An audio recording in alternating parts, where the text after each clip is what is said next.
के रवैये से सासू माँ बहुत परेशान थी। दरअसल बात ये थी कि तीनों बहुओं में किसी बात को लेकर अनबन हो गई थी। तब से ही तीनों एक दूसरे से मुंह फुलाए रहती थी। ना कोई सीधे मुंह किसी से बात करती, ना किसी का कहना मानती। पड़ोसी भी इस बात को जानते थे और जाने कैसे कैसे बातें भी करते। इसीलिए सासू माँ ने तीनों बहुओं को तुरंत अपने कमरे में बुलाया। मैं कई दिनों से देख रही हूँ, तुम तीनों अलग अलग सारे काम कर रही हो। ये सब नहीं चलेगा, तीनों को मिलकर ही काम करना पड़ेगा। सास की बात सुनकर एकदम से बड़ी बहू बोल उठती है। नहीं मम्मी जी, मैं इन दोनों के साथ कुछ नहीं कर सकती। मैं इस घर की बड़ी बहू हूँ, फिर भी ये मेरा कहना बिल्कुल भी नहीं मानती। अरे जेठानी जी, जानबूझकर मुझे डबल काम करवाती है आप। और छोटी मुझसे टेढ़े मुंह ही बात करती है। इन दोनों के बीच हमेशा सैंडविच बन जाती है मेरी, और मैं हमेशा आलू की तरह बीच में मसली जाती हूँ। मम्मी जी, इन दोनों को लगता है कि मैं छोटी हूँ तो इनके पैरों तले दब जाऊंगी, लेकिन नहीं, मेरा भी उतना ही अधिकार है जितना इन दोनों का है। बड़ी आई दोनों मेरी चुगली करने के लिए, मुझे क्या कम समझ रखा है। तीनों बहू एक दूसरे से बहस करने लगती है और सास दोबारा ये देखकर टेंशन में आ जाती है और सबसे कहती है, चुप हो जाओ, अब से तुम तीनों सारे काम एक साथ करोगी। आंख बंद करके एक दूसरे की बात सुनोगी। तुम तीनों इस बात को गांठ बांध लो, वरना अगली छुट्टियों में तुम्हारा अपना मायके जाना कैंसिल। सास की बातें सुनकर डर के मारे तीनों हामी भर देती हैं। जी मम्मी जी, मैं समझ गई।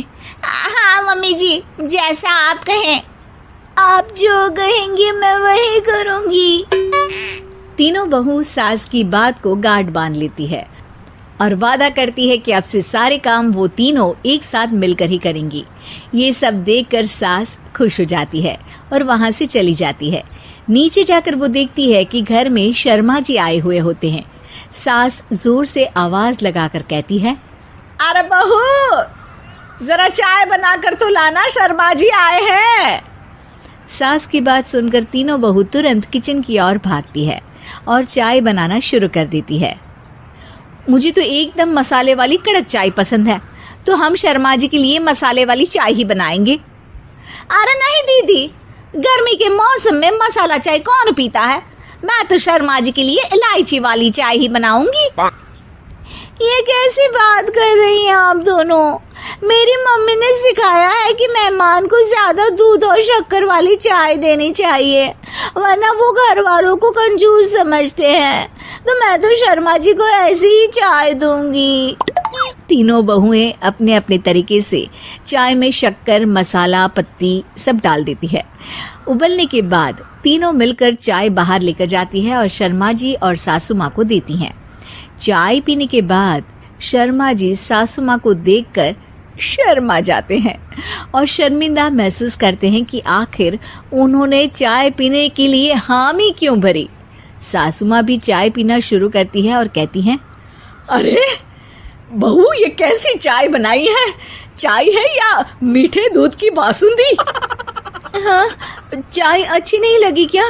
कोई बात नहीं, हम पराठा बनाकर लाते हैं। चलो चलो अंदर। हाँ चलो। हाँ, आती हूँ मैं भी। नहीं नहीं, मेरा पेट चाय ने ही चौपट कर दिया, वही काफी है। पराठे से पोपट नहीं करवाना, मैं तो चलता हूँ। शर्मा जी चुपचाप पतली गली से निकल जाते हैं। अगले दिन सास बहुओं से कहती है, अरे बहू, जाओ जाके ऊपर के गेस्ट हाउस की सफाई कर दो। कल हमारे यहाँ मेरे दूर के रिश्तेदार आने वाले हैं, तो पूरे कमरे को चमका देना, समझी? तीनों बहू सास की बात को मानकर ऊपर सफाई करने चली जाती हैं और तीनों कमरे की सफाई चालू कर देती है। बड़ी बहू मकड़ी के जाले साफ करती है, तो बीच वाली झाड़ू लगाना और छोटी वाली सर्फ डालकर जमीन धोना शुरू कर देती है। अरे दीदी, जेठानी जी, अभी मैंने पूरी फर्श धोई और आप फिर से धूल नीचे गिरा रही हैं। और मछली जेठानी जी, आप बिना झाड़ू की धूल यहाँ छटक रही हैं। अरे तीनों को साफ करना है, एक साथ सफाई करते हैं ना। अरे वही तो, हम साथ साथ हैं, घर साफ साफ है। तीनों बहू ऐसे ही काम में उलझ जाती है और 2 घंटे तक एक ही कमरे की सफाई करती रहती है। बहुत देर से अपनी बहुओं को ना देखने के कारण सास ऊपर कमरे में उन्हें देखने जाती है, लेकिन कमरे में घुसती ही वो गीली फर्श पर फिसलने के कारण नीचे गिर जाती है। ओरी मोरी मैया, हड्डी मरोड़ के रख दी। आए मेरी तो कमर ही टूट गई रे। तीनों बहुएं सास को उठाती हैं और बिस्तर पर सुला देती है। अरे मेरे हाथ पैर दर्द कर रहे हैं, दबा दो, आराम मिलेगा। हाँ जी माँ जी। अरे जी माँ जी, जी माँ जी। और तीनों बहुएं एक साथ सास के हाथ को दबाना शुरू कर देती हैं। माँ की तो चीख ही निकल जाती है और नतीजा ये होता है कि सास के बचे हुए शरीर में भी दर्द उठ जाता है। हाय राम, ये क्या कर दिया तुम तीनों ने। अरे मेरी तो किस्मत ही फूटी है कि तुम जैसी बहुएं मुझे मिली। हे भगवान, पूरे शरीर में दर्द बढ़ गया है। अब तो पता नहीं कि चल भी पाऊंगी या नहीं।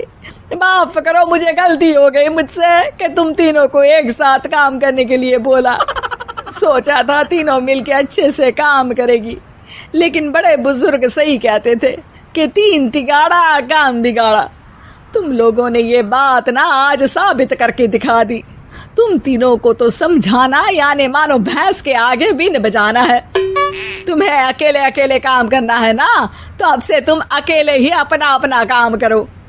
तीनों बहुएं वहां से जाने लगती है। अरे कहाँ जा रही हो? आप ही ने तो कहा कि अपना अपना काम करो, तो मुझे मुल्तानी मिट्टी लगानी है। अरे मुझे भी तो नेल पॉलिश लगानी है। मुझे ना मेहंदी लगा